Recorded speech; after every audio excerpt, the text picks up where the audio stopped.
well, he made this wonderful remark, quoting, I think you said Rumi, that when he walked into a mosque or a church or a synagogue, he saw just one altar. That's a lovely idea. But also that he thinks, well, atheists are doing good work. They cut it as well. And I confess to everybody here, I'm an atheist for considered reasons, not cynical ones.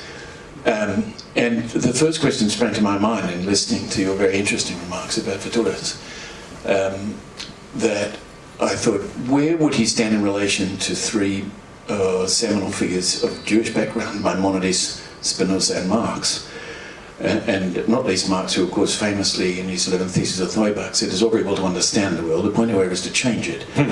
But we've seen how the Marxists have tried to change the world and it didn't always work out so well. That's true. So, but I think the pivotal figure in that respect to me is probably Maimonides because of his emphasis on negative theology and the overlap between what Fethullah or Rumi had said about religious institutions and Maimonides' stance on conceptual idolatry. It seems to be very interesting to hear your thoughts on. He didn't make it easy, did he? No, that's okay. He's only just bought the book, imagine. Imagine if once he's read it.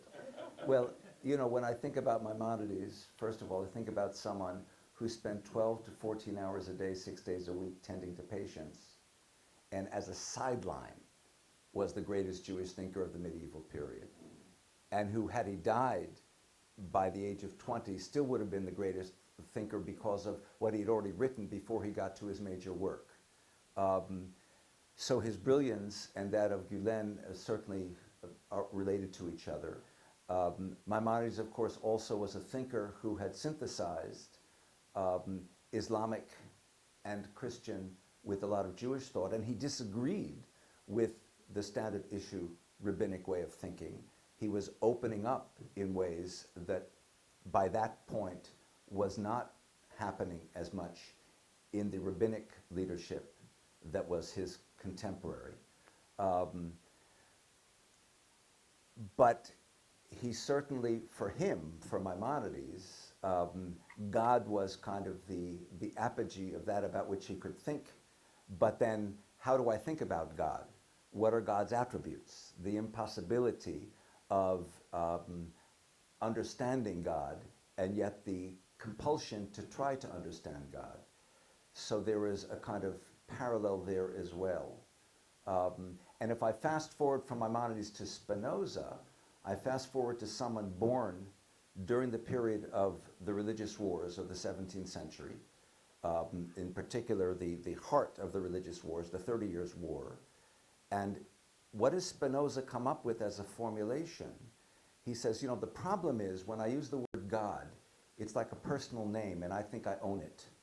And therefore your concept of God is different from mine and I'll kill you over the difference.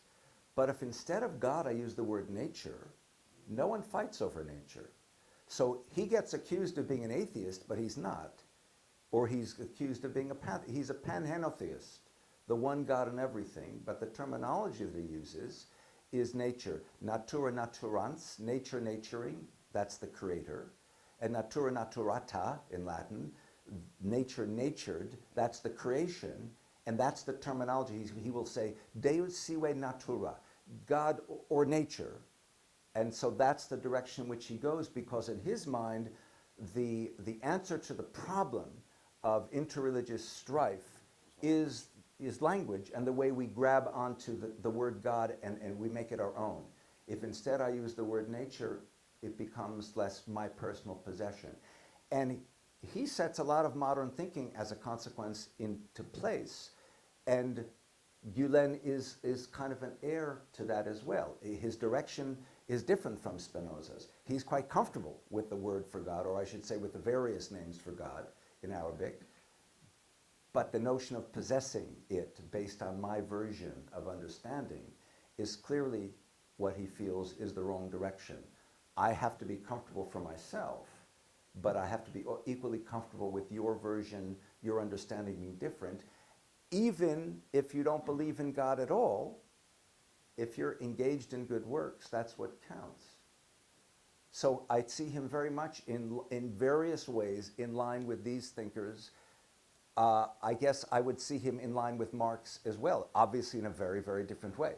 Because for Marx, religion is the opiate of the people, as we know. And that's not the case for Gülen. If, on the contrary, for him, it's a solution to human problems.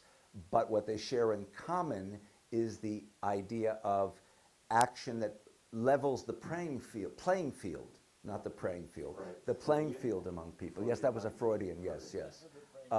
So he has a relationship to all of those thinkers, as he does, to repeat, to people like Socrates, or to people like Rumi, or to people like Einstein, or to people like Said Nursi, and the list goes on. If that answers your question, briefly. Okay, thank you.